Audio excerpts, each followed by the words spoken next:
Bonjour, je m'appelle Jonathan, j'ai pris cet enregistrement à la pharmacie de Vaux-en-Velin. Alors, elle existe depuis longtemps. 96. Ah, mais ici, mais avant, elle est 86.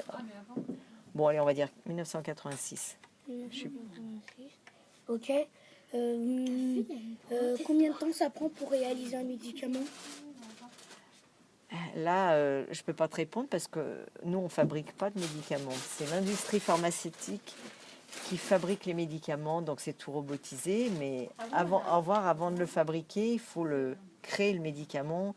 Donc il faut l'inventer, entre guillemets. Et ça prend de très nombreuses années avant qu'il soit autorisé à être mis sur le marché, qu'il y ait eu des tests faits. Mais nous, on ne fabrique rien du tout ici.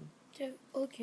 Ça veut dire qu'aussi vous ne savez pas quel ingrédient le plus utilisé qu'on met dans les médicaments Alors, on sait ce qu'il y a dedans, hein, mais ils sont tous différents selon le médicament. Hein, mais on ne fabrique pas. Voilà, on connaît la composition, on connaît le dosage, mais on ne fabrique presque plus rien en pharmacie. Oui. Ce qu'il faut faire quand on est en formation? Alors déjà les études, donc il faut avoir un bac, ce qu'on appelait un bac scientifique avant. C'était bac D, bac S maintenant. Après, donc, il faut aller à la fac. Il faut réussir un concours d'entrée, comme pour les médecins. En fin de première année, il y a un concours. Et puis, si on a la chance d'être sélectionné, donc, il y a derrière, allez, on va dire 6 ans d'études avec une thèse à faire. Et 6 ans, c'est le plus court, c'est quand on fait officine. Si on fait industrie, c'est plus long. Si on veut être interne des hôpitaux, c'est encore plus long. Il faut repasser encore un concours après pour être interne. Voilà. Donc, c'est au minimum 6 ans d'études après le concours. Voilà, sauf que c'était beaucoup plus dur. Et ben voilà, j'ai pas voulu passer le concours, mais ça me plairait beaucoup plus. Voilà, parce que c'est un métier passionnant d'être vétérinaire si on aime les animaux.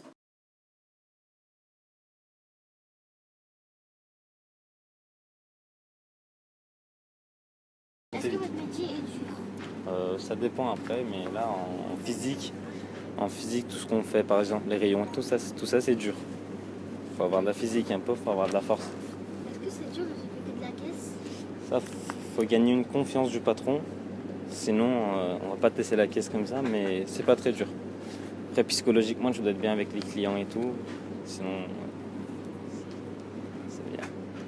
Est-ce que c'est dur de s'occuper des choses à vendre pour les mettre à vendre, pour les mettre à leur place? Bah non, après quand tu apprends le métier, c'est pas très dur. Mais jusqu'à l'apprendre, après il faut faire un stage, tout doucement, après t'attends. Après ça devient ton métier. T'as vu, c'est facile après.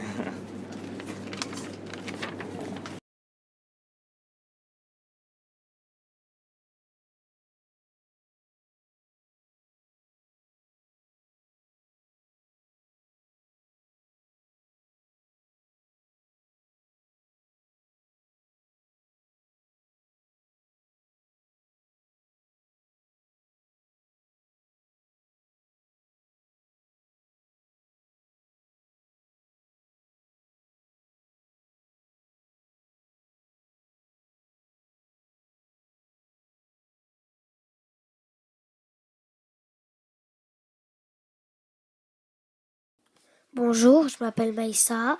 Je suis venue vous poser des questions à la boulangerie ici parce que je m'intéresse à votre métier, c'est bien. C'est très bien, je m'intéresse beaucoup. J'aime bien vendre les choses. Est-ce que vous faites acheter beaucoup de pain? Oui, En particulier combien? 800 baguettes. Est-ce que c'est dur de s'occuper de la caisse et de nombre de baguettes? Non, ça va. Et comment vous faites pour savoir combien de moyens vous devez rendre? Eh ben, on a une caisse qui enregistre tout. Ça fait depuis quand vous êtes boulangère? Moi, ça fait que 1 an. Et ma collègue, ça fait 9 ans qu'elle est là. Depuis l'ouverture, ouais. À peu près, ça prend combien de temps pour faire les baguettes? 20 minutes.